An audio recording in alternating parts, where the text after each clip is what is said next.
সকাল 10:30 মতো। সকাল থেকে কোনো ব্লগ মানে করিনি, কেন কি সকালবেলাটা অনেকটাই ব্যস্ত থাকি। সোনামায়ের যেহেতু স্কুল থাকে, অনেক সকাল সকাল ঘুম থেকে উঠে একটু রান্নাবান্না করতে হয়। তো যাই হোক, সোনামাকে আমি নিয়ে একেবারে চলে এসেছি। আর এসেই একটু বাইরেটা ঝাঁট দিলাম। সকালে তো আমি ঝাঁট দিইনি, তো বাইরেটা ঝাঁট দিলাম। আর হচ্ছে যে এখন একটু রেস্ট নিচ্ছি। তো এই দেখো, এটা হচ্ছে যে গ্লুকন্ডি।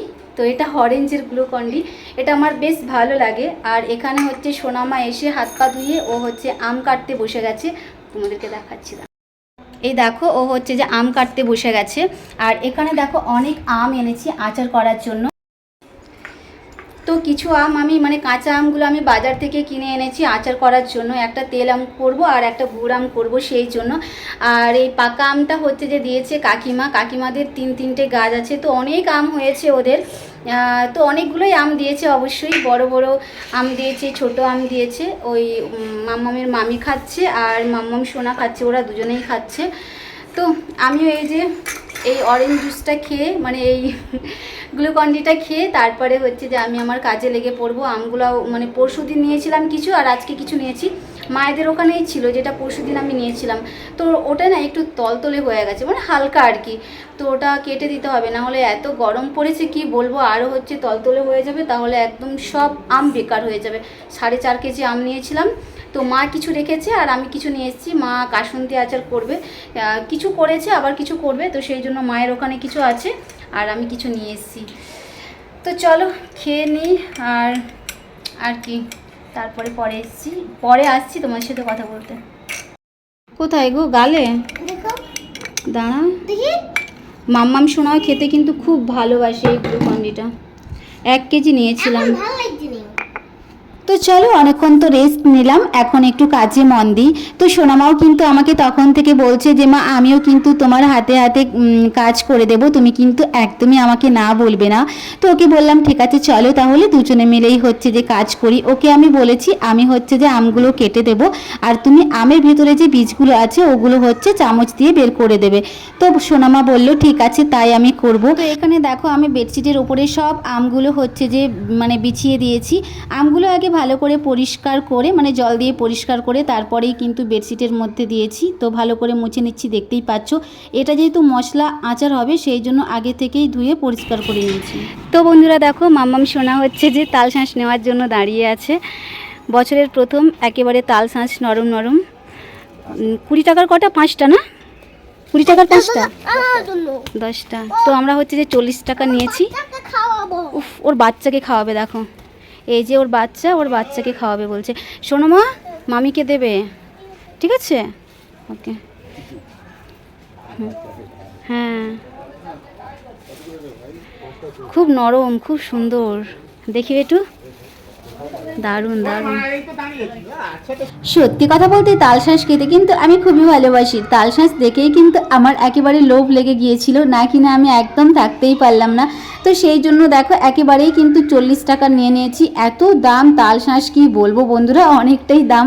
তো আগে কিন্তু 10 টাকার হচ্ছে যে 5টা করে দিত, কিন্তু এখন হচ্ছে যে 20 টাকারই দিচ্ছে 4টে, মানে বুঝতে পারছো কত দাম।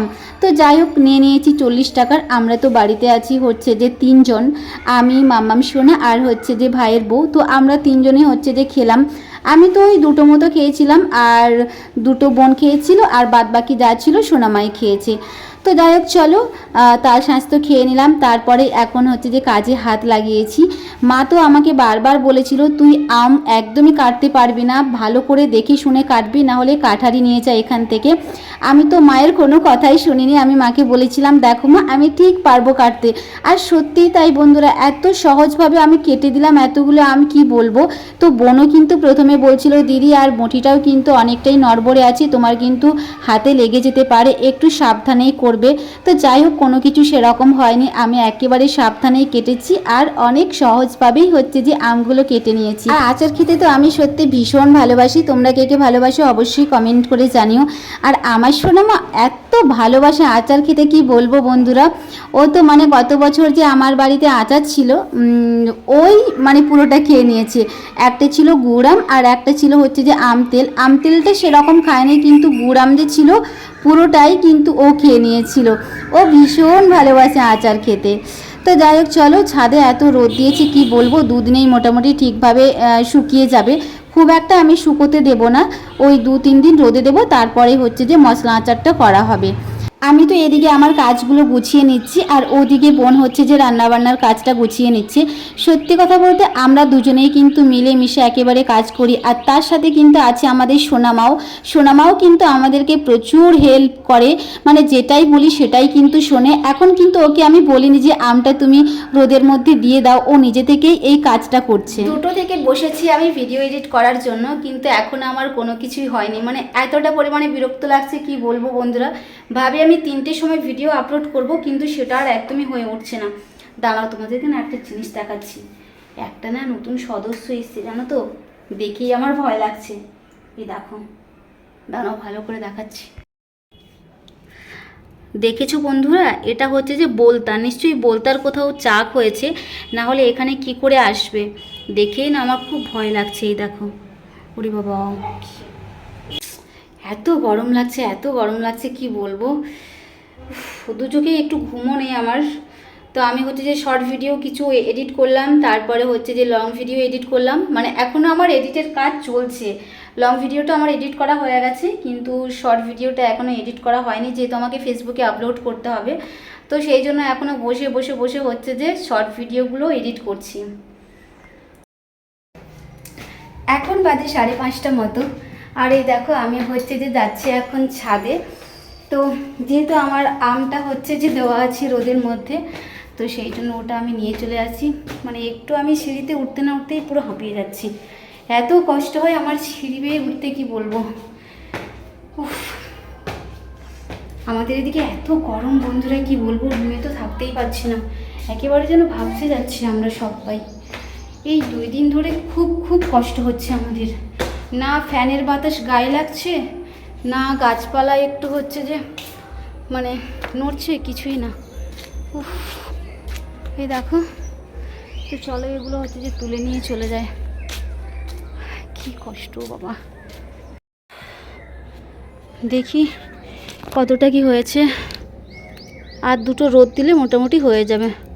কাকিমা বলেছে যে এরকম উপর করে হচ্ছে যে 2টো রোদ দিলে মোটামুটি হয়ে যাবে। এটা আমার হয়ে গেছে মোটামুটি একটু, ব্যাস আর কিছু করব না।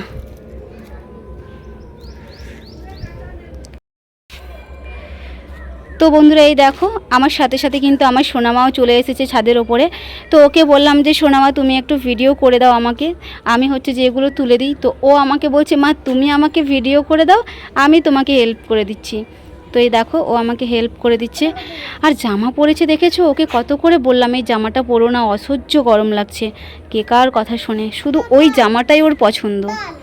তাল তাল বেশি হয়নি বেটু এবছর, বেশি হয়নি, একদম অল্প হয়েছে, ছোট্ট ছোট্ট তাল হয়েছে, বড় আর হবে না। দূরের গাছেতে অনেক তাল হয়েছে, সেরকম তাল হয়নি এবছর। উফ, চোখটা এত আবছা আবছা দেখতে পাচ্ছি চারিদিকে। কি বলছো? ওগুলো ব্যাগের মধ্যে ভরতে হবে, সেই ব্যাগটাই ভরতে হবে। মেয়েকে নিয়ে সেই ছোট্টবেলা থেকে ভিডিও করা শুরু করেছিলাম। মেয়ের বয়স তখন ছিল 1 বছর 6 মাস মতো। তখন থেকে ওকে নিয়ে কিন্তু কোলে পিঠে করে ভিডিও করতাম। সেই মেয়ে আমার কত বড় হয়ে গেল দেখো, কত হেল্প করে আমাকে জানো। আমার প্রত্যেকটা কাজে কিন্তু ও আমার সঙ্গ দেয়, কখনো কিন্তু না বলে না। ও নিজে থেকেই আমাকে হেল্প করতে চলে আসে, আমাকে বলে মা তোমার না খুব কষ্ট হবে, আমি তোমাকে হেল্প করে দিই। এমনকি রাতে যখন আমরা দুজনে মিলে ঘুমোতে যাই, সেই বিছানা পর্যন্ত ও নিজেই করে, আমাকে আর করতেই দেয় না। বিছানা করে, মশারি টাঙিয়ে দেয়, সবটা করে ও নিজে। দেখো শুধু ওর কাণ্ডটা দেখো তোমরা। ওকে আমি বললাম যে আমি নিয়ে যাব, দাও একবার করুক, দাঁড়াও না, তারপরে দেখাচ্ছি মজা আমি। ও বলছে না তোমাকে নিয়ে যেতে হবে না, আমিই নিয়ে যাব, আমি তোমাকে হেল্প করব। দেখো পারছো তো? সাবধানে চলো কিন্তু। ঠিক আছে, তুই বলিনি আমি তোমাকে, তুমিই বলেছি। আমি বললাম যে সাবধানে চলো তুমি। ওকে আবার তুই বলা যাবে না বাবা, ওকে তুমি বলে বলতে হবে। তুই বললেই ব্যাস অবস্থা খারাপ। সাবধানে চলো। গুড মর্নিং সবাইকে। গতকাল তো কোনো ব্লগ শেষ করতে পারিনি, তো আবার হচ্ছে যে আজকে সকাল সকাল শুরু করে দিলাম। যদিও এখন একদম সকাল না, এখন হচ্ছে যে টাইম হয়েছে 9:30 মতো। তো সোনামাকে আমি হচ্ছে যে 9টার দিক করে ড্রয়িং ক্লাসে দিয়ে এসেছি, আর এসে দেখো আমিও হচ্ছে যে খেতে বসে গেছি, খাচ্ছি। আজকে দেখো দোকানে গিয়েছিলাম একটু, মানে আসার পথে একটু দোকানে ঢুকেছিলাম, তো আমি হচ্ছে যে পাউরুটি নিয়ে এলাম, 2টো পাউরুটি। আমি আর বোন একটা খাবো তাই, আর হচ্ছে যে মাম্মাম শোনার জন্য একটা, তো 2টো নিয়েছি। ওকে আমি টোস্ট বানিয়ে দেবো, ডিম টোস্ট। যদিও বা সকালে খেয়ে গেছে, তো আবার যেহেতু বেলার দিক করে ওর খিদে পাবে, তো সেই জন্য পাউরুটি নিয়েছি, ওর জন্য ডিম টোস্ট বানাবো তাই। আর আজকে দেখো আমার খুব ইচ্ছে হচ্ছে যে দুধ দিয়ে রুটি খাবো, তো সেই জন্য দেখো এই বড় কাপে 1 কাপ হচ্ছে যে দুধ নিয়ে নিয়েছি। তো চলো তাহলে খেয়ে নিই ঝটপট, প্রচণ্ড পরিমাণে খিদেও পেয়ে গেছে আজকে, না কেন জানি না আমার সকাল থেকেই খুব খিদে পাচ্ছে। তো আমি সকালবেলাটা একটু খাবো করে কিন্তু খাওয়ার হয়নি, কেন কি একদম সময় পাইনি সোনামাকে তুলতে, স্নান করাতে, খাওয়াতে, ব্যাস একেবারে টাইম হয়ে গেছে।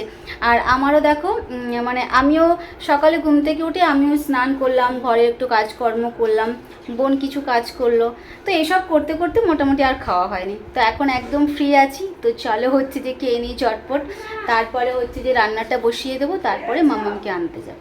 কবে যে একটু ভালো থাকবো কে জানে। যখনই ভাবি যে আমি একটু ভালো থাকার চেষ্টা করব, তখনই কিন্তু কিছু না কিছু একটা সমস্যা দাঁড়িয়ে যায়। তো কি আর করার আছে বলো, মানে বিপদ তো কখনো বলে কয়ে আসে না। তো যাই হোক চলো, কিছুদিন আগে আমার একটা অ্যাক্সিডেন্ট হয়েছিল, তোমাদের সাথে শেয়ার করা হয়নি। তো প্রায় 10 দিন মতো হয়ে গেল আমার একটা অ্যাক্সিডেন্ট হয়েছিল রেল লাইনের মধ্যে। অনেক সমস্যার মধ্যে ছিলাম, এই কটা দিন আমি একেবারে রেস্টের মধ্যেই ছিলাম। আমার বাম পাটা তো পুরো ফুলে গিয়েছিল, এক্সরেও করতে হয়েছিল। তো যাই হোক এই ভিডিওতে আমি তোমাদেরকে দেখাচ্ছি না, পরের ভিডিওতে আমি অবশ্যই তোমাদেরকে দেখাবো। এই ভিডিওটা কিন্তু 10 দিন আগের ভিডিও। আমি তোমাদেরকে বলেছিলাম যে আমি তোমাদের সাথে রোজ ভিডিও শেয়ার করব, ব্যাস সেটা আর হলো না। মানে যখনই ভাবি যে আমি মন দিয়ে কাজ করব, তখনই কিছু না কিছু একটা সমস্যা দাঁড়িয়েই যায়। তো আমি কথা দিয়েও কথা রাখতে পারি না। আমি জানি তোমরা হয়তো অনেকেই আমার উপরে রেগে যাও, রাগ করো, কিন্তু বিশ্বাস করো আমি অনেক সমস্যার মধ্যেই আমি থাকি। কি করব বলো, কিছু বুঝতে